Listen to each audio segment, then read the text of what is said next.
I let go of my daughter Katie's hand for just 1 second.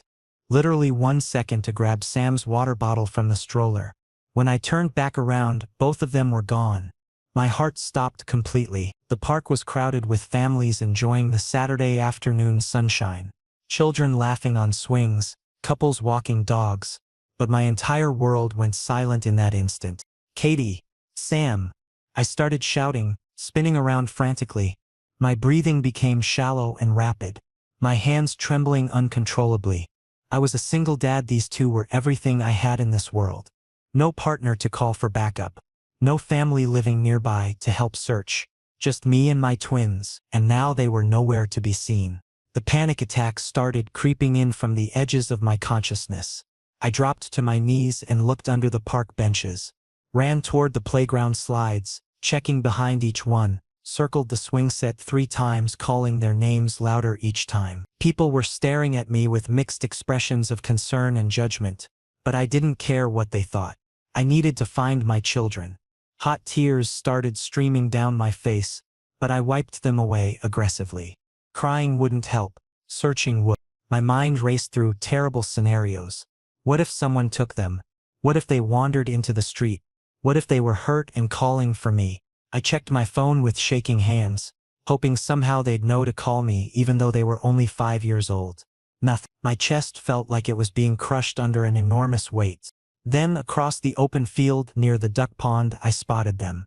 Sam and Katie were walking alongside a tall, broad-shouldered stranger in a dark jacket. The man was walking at their pace, and both twins seemed calm, not crying or struggling. Something twisted inside my chest, a confusing mixture of sharp pain, burning anger, and overwhelming relief all colliding at once. I sprinted toward them. Sam, Katie. I practically crashed into them, pulling both children into my arms so hard that Katie let out a small surprised sound. I kissed their foreheads repeatedly, held their faces in my hands, checking for any signs of harm, then crushed them against my chest. Where did you two go? Do you have any idea how scared I was? Sam looked up at me with those heartbreakingly innocent brown eyes that always made me melt. We just wanted to see the baby ducks closer, Papa. But then we couldn't remember which direction we came from. Katie grabbed her brother's hand and pointed toward the stranger who was standing a respectful distance away. Hands in his pockets. This man found us. He asked us to describe you and then helped us look. I finally raised my eyes to properly look at the stranger. His eyes were striking dark green, intense but somehow gentle at the same time. He looked almost as shaken as I felt, which confused me. There was genuine concern etched across his features, worry lines deep around his mouth. My name is Andres," he said, extending his hand slowly like he was approaching a startled animal. I noticed them by the pond looking distressed. They were holding hands and clearly lost.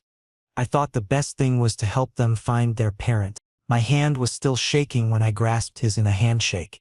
His grip was firm and somehow steadying, like an anchor in stormy water. But there was something in his expression I couldn't quite read. He seemed more affected by this situation than a typical Good Samaritan would be, almost personally invested in their safety. "Thank you," I managed to say, though my voice cracked slightly. "I don't know what I would have done if you hadn't found them. I only looked away for a second and they were gone." "You don't need to explain," Andres interrupted gently, saving me from spiraling into self-blame. "They're safe now. That's what matters." He started to turn away, clearly intending to leave now that the crisis was resolved. But Sam suddenly reached out and grabbed the sleeve of his jacket. "Wait, can we have your phone number? Papa needs more friends." My face immediately flushed hot with embarrassment. "Sam, that's not, we can't just..." But Andres surprised me by crouching down to Sam's eye level with a small smile. It was the first time I'd seen him smile, and something about it did something strange to my heartbeat. "You know what, buddy?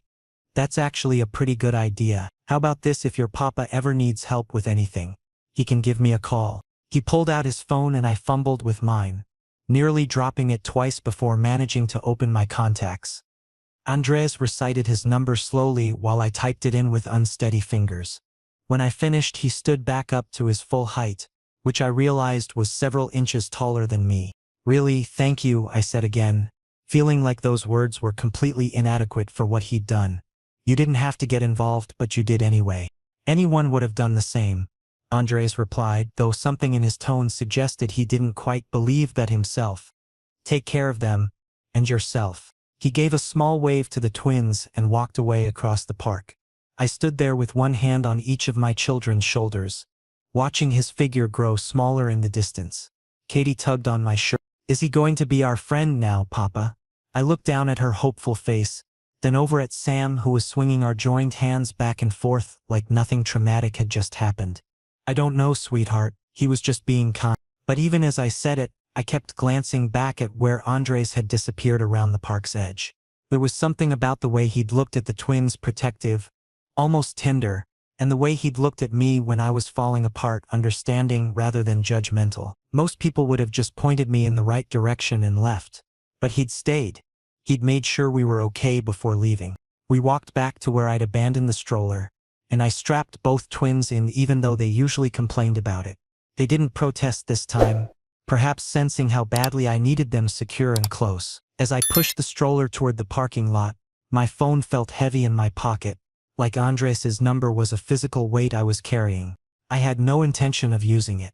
He was a stranger, a helpful stranger who'd done something incredibly kind, but still a stranger nonetheless. I'd thank him silently in my prayers tonight and move on with our life. That would be the end of it, but I didn't know then that life had completely different plans. I didn't know that one moment of fear and one act of kindness would be the beginning of something that would change everything. I didn't know that the stranger who brought my children home would somehow become home itself. I kept telling myself I'd delete Andres's number from my phone. It felt strange keeping contact information for someone I'd met under such circumstances, someone I'd probably never see again. But every time I opened my contacts intending to remove it, something made me hesitate. Maybe it was Sam's insistence that I needed friends. Maybe it was the memory of how Andres had looked at my terrified face with such genuine compassion. Whatever the reason, the number stayed. A week passed. Then another. Life returned to its normal hectic rhythm: preschool drop-offs, grocery shopping with two energetic 5-year-olds, bedtime story negotiations, and collapsing exhausted into bed every night. I'd almost convinced myself that the park incident was just a strange, isolated event, a brief intersection of our lives that wouldn't repeat. Then Saturday morning arrived, and I found myself pushing a shopping cart through the produce section of our local grocery store. Katie and Sam were helping by grabbing items off shelves, sometimes things we actually needed, often things that just looked interesting to them. I was examining tomatoes and trying to explain why we couldn't buy the cookies they wanted, when Sam suddenly shrieked with excitement, "Uncle Andres!" My head snapped up so fast I actually felt something pull in my neck. And there he was, standing near the organic lettuce display with his own shopping basket, looking just as surprised to see us. Same intense green eyes, same presence that somehow felt calming despite its strength. He blinked twice like he thought we might be a hallucination. "Hey," he said, walking toward us with a cautious smile. "This is unexpected." "Small world," I replied, immediately cringing at how cliché that sounded. My mind went completely blank. What do you say to someone who rescued your children? How do you make casual conversation with someone you owe everything to? Fortunately, my twins had no such social awkwardness. Katie was already digging through my shoulder bag, pulling out a crumpled piece of paper. She thrust it toward Andres triumphantly. "I made this for you at school," she announced. "It's a picture of you finding us." Andres took the drawing carefully, and I watched his expression transform. The picture was typical kindergarten art: stick figures with triangle bodies, messy hair represented by scribbles, and a bright yellow sun in the corner. But Katie had clearly worked hard on it. There were 3 figures labeled me, Sam, and Nice Man. Something soft and vulnerable crossed Andres's face as he studied the drawing. "Katie, this is wonderful. You're a really talented artist." He folded it with such care, like it was made of precious material, and slipped it into his jacket pocket. "I'm going to keep this somewhere special." My heart did this strange flutter thing that I immediately tried to suppress. This was ridiculous. He was just being polite to a child. It didn't mean anything, except the way he was looking at that drawing, like Katie had given him a priceless gift, suggested it meant something to him. "Do you drink coffee?" The question burst out of Andres's mouth abruptly, surprising both of us. He looked almost as startled by his own words as I felt hearing them. Yes. My response came out as a question. Would you want to grab a cup? The three of you, I mean. There's a cafe 2 blocks from here. My treat. He shifted his weight, suddenly seeming less confident. Only if you have time. No pressure. Sam was already tugging on my sleeve with both hands. Please, Papa. Please, please, please. How could I say no when both twins were looking at me with those enormous pleading eyes?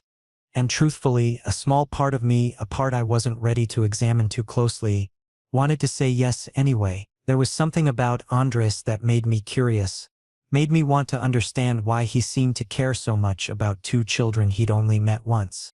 Okay, I agreed. Coffee sounds nice. We checked out separately and met outside the store. The cafe Andres mentioned was indeed just a short walk away. A cozy corner place with mismatched furniture and local art on the walls. We settled into a booth with a cracked leather seat, twins squeezing together on one side with their hot chocolates while Andres and I sat across from them with coffee. So Andres said, after a moment of comfortable silence. Single-parent life. What's that like for you? The question was casual but genuine. Most people asked out of nosiness or judgment. Andres asked like he actually wanted to understand. I wrapped my hands around my warm mug. Exhausting. Terrifying. Lonely sometimes. I glanced at the twins, who were focused on adding absurd amounts of whipped cream to their drinks. But also the best thing I've ever done. They're my whole world. Their mother? Andres asked carefully, like he was testing whether this was acceptable territory. I took a long sip of coffee before answering.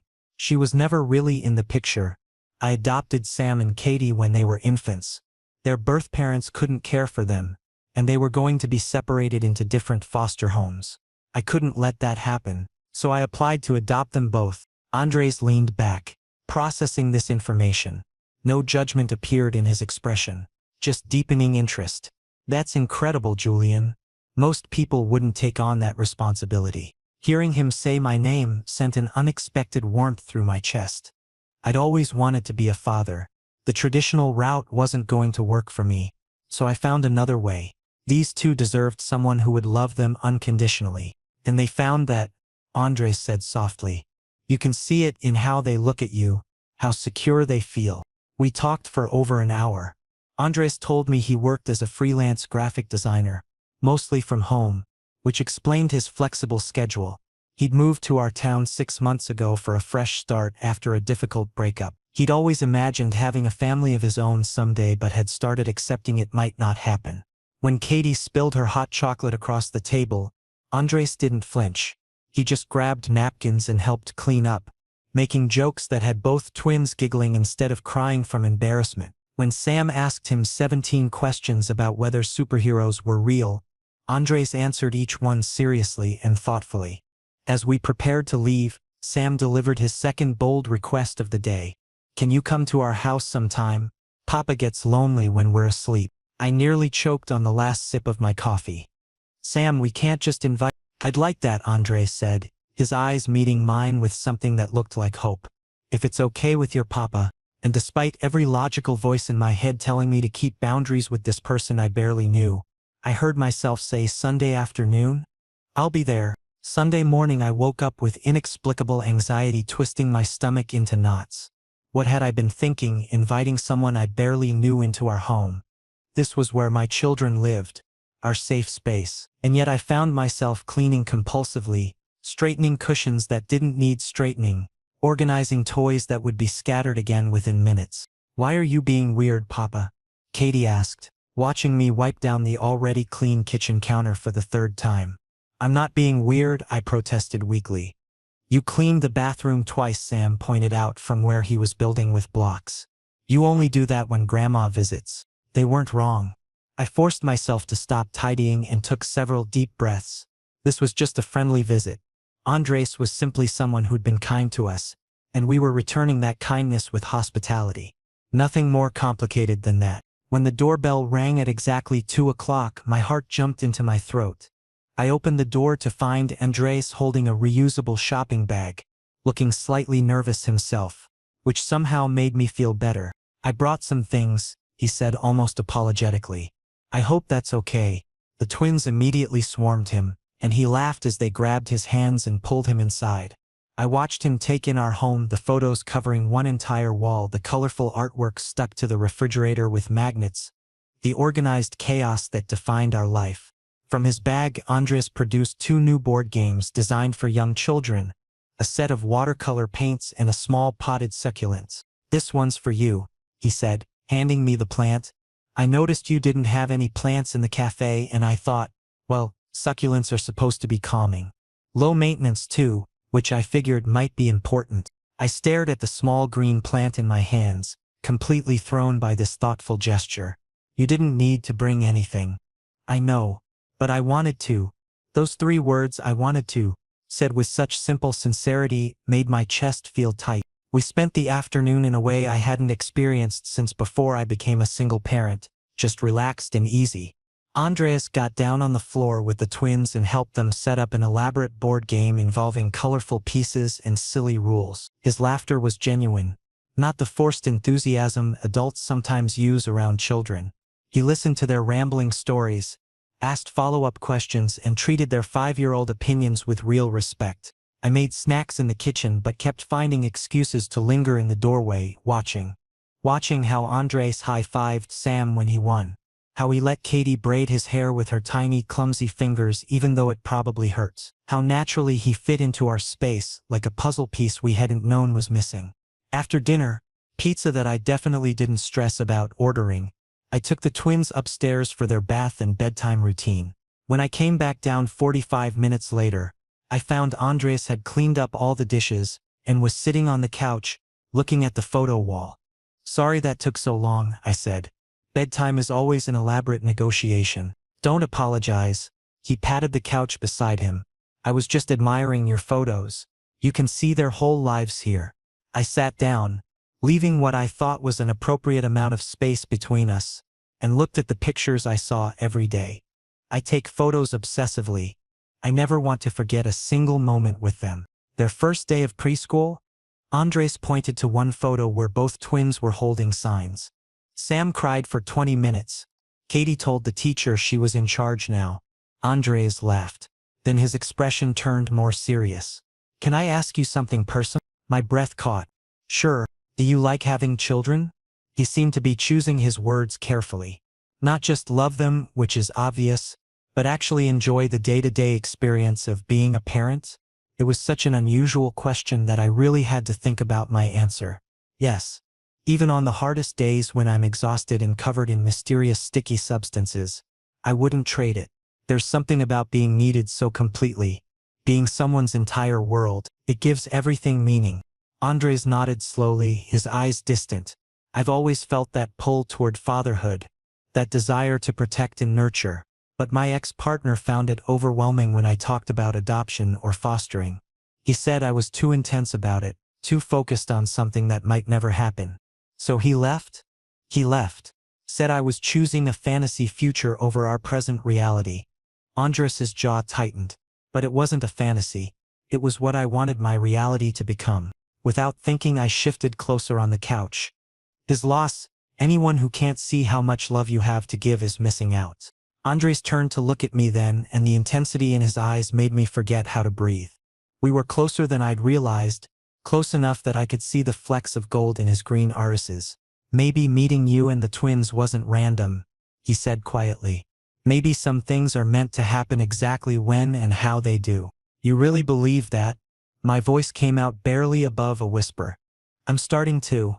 He lifted his hand slowly, giving me plenty of time to pull away, and brushed his fingers against my arm. Even through my sleeve, the touch sent electricity through my entire body. "I know this is complicated. I know we've only known each other a couple of weeks, but I feel drawn to your family, to you, and I can't just ignore that." My brain was screaming at me to be cautious, to protect my children and myself from potential heartbreak. But my heart was screaming something entirely different. "I feel it too," I admitted. "It scares me." "What scares you most?" "That you might leave, that the twins might get attached, and then lose someone else. That I'm being foolish by letting you in so quickly." Andres's hand moved from my arm to gently touch my face, his thumb tracing my cheekbone. I can't promise I'm perfect. I can't promise everything will always be easy. But I can promise I don't enter people's lives lightly. When I commit to something, I commit fully. And what are you committing to? I needed to hear him say it clearly. Being here. For Katie and Sam. For you. As much as you'll let me. His eyes searched mine. I want to be part of this. Part of your family. If you'll have me. I should have said we needed more time. I should have suggested taking things slowly. Instead, I found myself leaning forward, closing that last bit of distance between us. Stay, I whispered. Please stay. When Andres kissed me soft and careful and full of promise, it felt like coming home to a place I'd never been but had always been searching for. Andres had become a fixture in our daily routine. 3 weeks had passed since that first kiss on my couch, and he was now at our house almost every evening. He'd show up after work with groceries I'd forgotten to buy, help the twins with their preschool homework, and stay for dinner that we'd cook together while Katie and Sam played in the living room. Some nights he'd leave around 9. Other nights I'd find him asleep on the couch after the twins had dragged him into yet another elaborate game. But we hadn't defined what we were doing. We hadn't talked about the future or put labels on whatever this was growing between us. We existed in this comfortable limbo where he was clearly more than a friend, but we hadn't said the words that would make it official. The problem was that my feelings were evolving way past comfortable. Every time Andres laughed at something ridiculous Sam said, my chest would constrict with an emotion so intense it almost hurt. When he'd brush past me in the kitchen and his hand would briefly touch my lower back, my entire body would become hyper-aware of his proximity, and worst of all when he'd kneel down to kiss both twins goodnight before leaving, I'd find myself imagining what it would feel like if he stayed, if he kissed me goodnight too, if he was here when I woke up in the morning. I tried to convince myself I was being irrational. We'd only known each other a month. People didn't fall this hard this fast. This was probably just gratitude mixed with loneliness and physical attraction. It would fade once the novelty wore off. Except it wasn't fading, it was intensifying. Thursday night, Andres arrived with ingredients for homemade pizza. The twins were ecstatic, covering themselves in flour while helping roll out the dough. I watched Andres guide Katie's small hands, showing her how to spread the sauce in circular motions, and something cracked open inside my chest. This wasn't just attraction. This wasn't just gratitude. This was something much more dangerous. After dinner and the twins' bath time, I came downstairs to find Andres had already cleaned the kitchen and was standing on my back porch, looking up at the stars. I grabbed 2 beers from the fridge and joined him outside. You don't have to always clean up, I said, handing him a bottle. I know. He took a long drink. But I like taking care of things here. Taking care of you. The way he said it, so casual yet so loaded with meaning, made my pulse quicken. We stood in silence for a moment, the only sounds coming from crickets and distant traffic. Julian. His voice was quieter now, almost hesitant. There's something I need to tell you. My heart started pounding so hard I was sure he could hear it. What is it? He turned to face me fully, and in the dim porch light I could see vulnerability written across his features. I don't come here just for Katie and Sam anymore. I mean, I love those kids like they're already mine. But that's not why I keep showing up every day. I held my breath, afraid to interrupt whatever he was trying to say. I come here because of you. Because I think about you constantly when I'm not here. Because the thought of not seeing you makes my entire day feel pointless. He set his beer down on the porch railing with a shaking hand. I have feelings for you, Julian. Real intense, terrifying feelings. My throat felt tight. Andre, wait. Let me finish. He ran his hand through his hair in agitation. I know this is complicated. I know you have 2 children who depend on you and you can't just throw caution to the wind. I know your life is already full and demanding and maybe you don't have room for this. But I can't keep pretending I'm just your friend. I can't keep leaving every night knowing I want to stay. Tears were burning behind my eyes. No one had ever said anything like this to me before. No one had ever looked at my chaotic, child-centered life and wanted to dive in head first rather than run away. You really mean that? My voice came out rough with emotion. Every word. He stepped closer, close enough that I could feel the warmth radiating from his body. I'm not asking you to have all the answers right now. I'm just asking if you feel even a fraction of what I'm feeling. A tear escaped and rolled down my cheek. I'm scared. I admitted. I'm terrified actually, because I do feel it. All of it. More than I've ever felt for anyone. Andres reached up and caught the tear with his thumb. His hand cupping my face with such tenderness it made my knees weak. What scares you most? That you'll realize this is too much. That waking up to chaos every morning and negotiating with 5-year-olds and never having a moment of peace will eventually wear you down. That you'll leave and break not just my heart but theirs too. Look at me. He tilted my face up until our eyes met. I'm not going anywhere. This chaos you're describing, this is what I've been searching for my entire life. A family, connection, purpose. You're not too much, Julian. You're everything. Something inside me broke open completely. I closed the distance between us and kissed him with all the pent-up emotion I'd been holding back. This kiss was different from the gentle one we'd shared weeks ago. This was desperate and deep and full of everything I couldn't say out loud. When we finally broke apart, both breathing hard, Andres rested his forehead against mine.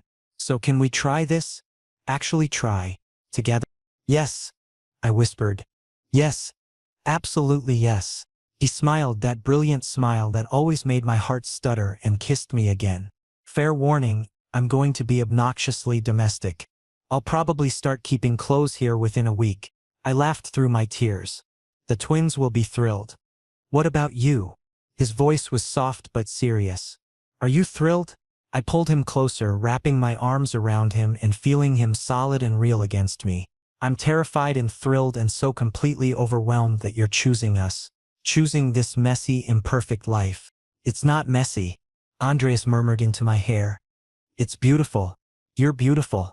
We stood there on the porch, holding each other until my back door creaked open and a small voice said, Papa? Why are you hugging Uncle Andres? I turned to see Katie in her pajamas. Rubbing her eyes sleepily, Andres crouched down to her level without hesitation. Because your papa makes me really happy, he told her honestly. Is that okay with you? Katie considered this seriously, then nodded. Can you read me another story? Papa does the voices wrong. Hey, I protested, but I was smiling. Andres scooped her up. I'd be honored. Come on, let's get you back to bed. As I watched him carry my daughter back inside, I realized something profound. I wasn't just falling for Andres. I'd already fallen completely. And for the first time in my life, that didn't scare me. It felt exactly right. The first 3 weeks of officially being together were perfect. Andres had a drawer at my house now. Then 2 drawers, then half my closet. The twins had completely transitioned from calling him Uncle Andres to just Andres, or sometimes, heart-stoppingly, Papa Andres. He never corrected them, never suggested it was too soon. He'd just smile and answer to whatever they called him. We existed in this blissful bubble, where our biggest challenges were deciding what to make for dinner or negotiating bedtime with 2 energetic 5-year-olds. I kept waiting for something to go wrong, for reality to intrude on our happiness. But days turned into weeks and we just kept getting stronger. Then Katie's preschool called. I was at work when my phone rang with a number I recognized immediately. The school's main office. Instant dread flooded through me. Had one of the twins gotten hurt? Were they sick? Mr. Reeves, this is Principal Morrison. I need you to come to the school as soon as possible. It's about Katie's recent classroom assignment. Not an emergency then. But her tone suggested this wasn't a casual conversation either. I told my boss I had a family situation and drove to the preschool with my stomach in knots. When I arrived, I was directed to a small conference room where Principal Morrison sat with Katie's teacher, Miss Chen. Katie's family tree project was spread out on the table between them, a colorful poster board with photos and drawings. Thank you for coming so quickly, Principal Morrison said, gesturing for me to sit. We have a situation we need to discuss. I looked at Katie's project. She'd drawn 2 stick figures labeled Papa Julian and Papa Andres at the top, with lines connecting down to her and Sam. There were photos of all 4 of us at the park, at home, having dinner. It was innocent and sweet and completely honest. I don't understand, I said carefully. Is there a problem with the assignment? Miss Chen shifted uncomfortably. The project itself is wonderful. Katie worked very hard on it. But when she presented it to the class yesterday, several parents contacted us with concerns. Concerns about what exactly? My voice came out sharper than intended. Principal Morrison folded her hands on the table. Some parents feel that the content is confusing for the other children. They're asking questions about why Katie has two fathers, and these parents would prefer we don't engage in those discussions in a preschool setting. Heat flooded through my body, anger mixed with something that felt horribly like shame. You're saying Katie's family is a problem. We're not saying that, Miss Chen interjected quickly. We're just trying to navigate a delicate situation. Some families have strong personal beliefs about family structure, and my family structure doesn't fit their beliefs. So my daughter should what? Lie about her reality? I was struggling to keep my voice level. Hide the people who love her. No one is suggesting she lie, Principal Morrison said. We're simply wondering if, for school assignments, Katie might present a more traditional representation. Perhaps just list you as her parent, to avoid confusion. I stood up abruptly, my chair scraping loudly against the floor. Absolutely not. Katie drew her real family. The family that tucks her in every night and makes her breakfast every morning, and loves her unconditionally. I will not teach my daughter to be ashamed of that. Mr. Reeves, please sit down. We're trying to find a solution that works for everyone. There's only one solution that works for me, I said, grabbing Katie's project from the table. My daughter's family is valid exactly as it is. If other parents have questions, they can learn to explain that families come in different forms. I'm not erasing Andres from our lives to make close-minded people comfortable. I walked out before they could respond, project tucked under my arm, hands shaking with rage and something deeper, fear. Fear that the world wouldn't accept my family. Fear that Katie and Sam would face discrimination because of choices I'd made. Fear that I couldn't protect them from prejudice no matter how hard I tried. I picked up both twins early, claiming they had a doctor's appointment. Katie was quiet in the car, clearly sensing something was wrong. When we got home, she finally asked, "Did I do something bad with my project, Pop?" My heart shattered. I knelt down in front of her and took both her hands. "No, sweetheart. Your project is perfect. You told the truth about our family, and that's exactly what you should always do." Then why did the teacher look sad when I showed it? How do you explain adult prejudice to a 5-year-old? Some people don't understand families like ours yet. But that's their problem to fix, not yours.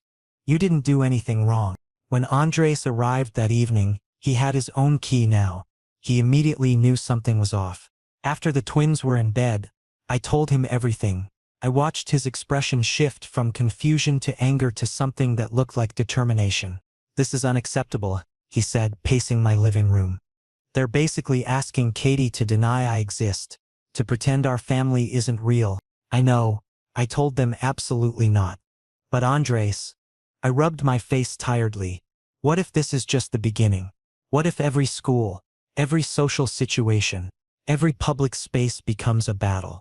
He stopped pacing and came to sit beside me, taking my hand firmly. "Then we fight every battle, together. We don't hide, we don't apologize, and we definitely don't teach our kids to be ashamed." "Our kids," I repeated softly. It was the first time he'd said it so directly. "Yes, our kids." His voice was fierce. "Katie and Sam are mine too, Julian. Maybe not legally yet, but in every way that matters. And I'll be damned if I let anyone make them feel like our family is something to hide."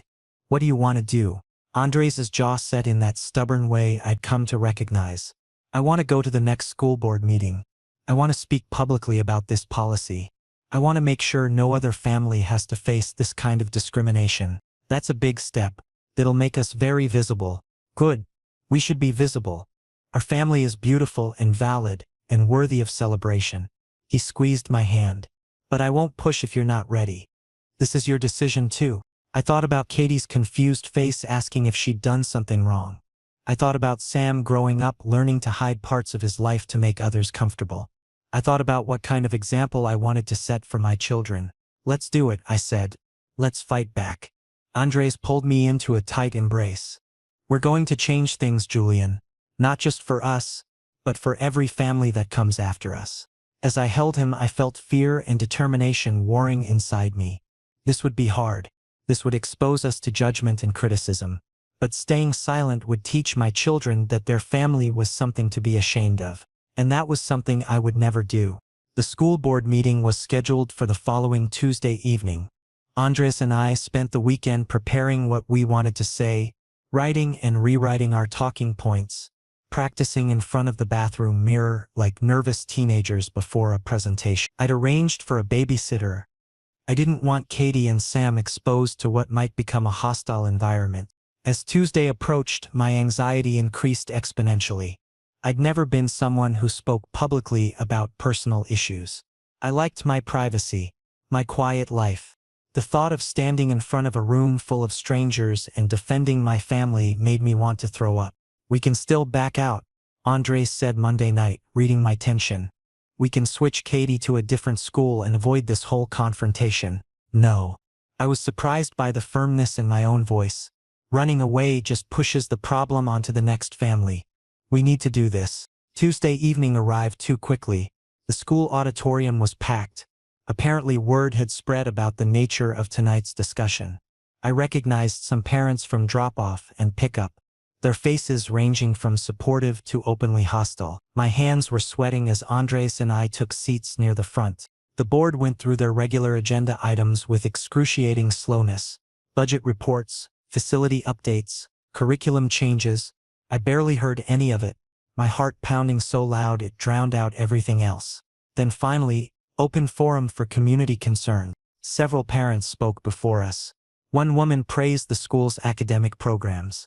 A man complained about parking lot traffic. Then it was my turn.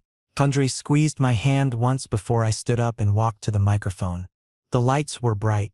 I could feel dozens of eyes on me. For a moment my mind went completely blank. Then I thought about Katie's face. Her project crumpled under her arm, asking if she'd done something wrong. And the words came. "My name is Julian Reeves. I'm a single father to twins, Katie and Sam, and this is my partner, Andres." I gestured to where he sat and he gave me an encouraging nod. "We're a family, not a traditional one by some people's standards, but a real family nonetheless." I took a breath and continued. "Last week my daughter completed a family tree project. She included both of us because we're both her parents in every meaningful way. Her teacher suggested I ask her to redo the project and only include me, to avoid making other families uncomfortable." Murmurs rippled through the audience. I pushed forward. I refused. Because teaching my daughter to hide the truth about people who love her sends a terrible message. It tells her that our family is something shameful, that Andres, who reads to her every night and teaches her to tie her shoes and bandages her scraped knees, doesn't count because he doesn't fit someone else's definition of family. My voice grew stronger. I understand that some parents may have personal beliefs about family structure. That's their right. But their beliefs don't erase my family's existence. Their discomfort doesn't make my children any less deserving of acknowledgement and respect. A woman in the third row stood up. "But what about our right to control what our children are exposed to? Some of us don't want our kids confused by alternative lifestyles." Before I could respond, another parent stood, a woman I vaguely recognized from the park. "I'm Sarah Mitchell. My daughter Emma is in Katie's class." And Emma isn't confused at all. She understands perfectly well that some families have one parent, some have two moms, some have grandparents raising them. Kids aren't confused by diversity, adults are. Another voice from the back. "My son has been to Julian's house for play dates. He comes home talking about how Katie's family plays board games and makes funny pancakes. That's what he notices. Not the gender of the parents." Suddenly more people were standing, more voices adding support. Not everyone. I could see hostile faces too, people shaking their heads in disapproval. But there were more allies than I'd expected. Andres stood and walked to join me at the microphone. His presence beside me was grounding, strengthening. "My name is Andres Cole," he said into the microphone. "I'm not Katie and Sam's biological father. I'm not even legally their parent yet. But I love those kids like they came from my own body. I would do anything to protect them, support them, give them a good life." His voice wavered slightly with emotion. "And what hurts most isn't people questioning my role in their lives. It's knowing that Katie might grow up thinking she needs to lie about her family to be accepted. That Sam might learn to hide parts of his life to avoid judgment. That's what's at stake here. Whether we teach children to embrace diversity or to fear it. The board members were whispering among themselves. Finally, the chairperson spoke. This is clearly a complex issue that requires thoughtful consideration. We'll be discussing policy changes regarding family representation in classroom projects. No final decisions will be made tonight, but the board commits to creating guidelines that respect all family structures while being age-appropriate for our students. It wasn't a complete victory, but it was something, a promise of change rather than immediate rejection. As the meeting concluded, several parents approached us. Some offered support and shared their own stories. Others looked at us with thinly veiled disgust and hurried their children away. But we'd spoken our truth publicly, and the world hadn't ended. Driving home, Andres reached over and laced his fingers through mine. You were incredible up there. We were incredible, I corrected. I couldn't have done that alone. You wouldn't have had to. That's what partnership means. When we got home, the babysitter reported that both twins had gone to bed easily. We paid her, and after she left, we collapsed onto the couch, emotionally exhausted. Do you think it'll make a difference? I asked. I don't know, but at least we tried. At least Katie and Sam will grow up knowing we fought for them. He pulled me against his chest. That counts for something. We sat in comfortable silence for a long time before Andres spoke again, his voice soft and serious. I love you, Julian. My breath caught. We'd said a lot of things to each other over the past months, but never those 3 specific words. I love you too, I whispered back, feeling the truth of it resonate through my entire body. He kissed the top of my head. I want this to be permanent. I want to be their legal parent. I want to wake up here every morning for the rest of my life. Is that crazy? No. I tilted my head up to look at him. It's not crazy at all. It's exactly what I want too. Yeah? His smile was brilliant and relieved. Yeah. You're ours, Andres. Completely ours. He kissed me then, deep and slow and full of promise. And I knew, regardless of what battles we'd face going forward, we'd face them together. Our family wasn't traditional, wasn't what everyone expected or approved of, but it was built on love and commitment and fierce protectiveness.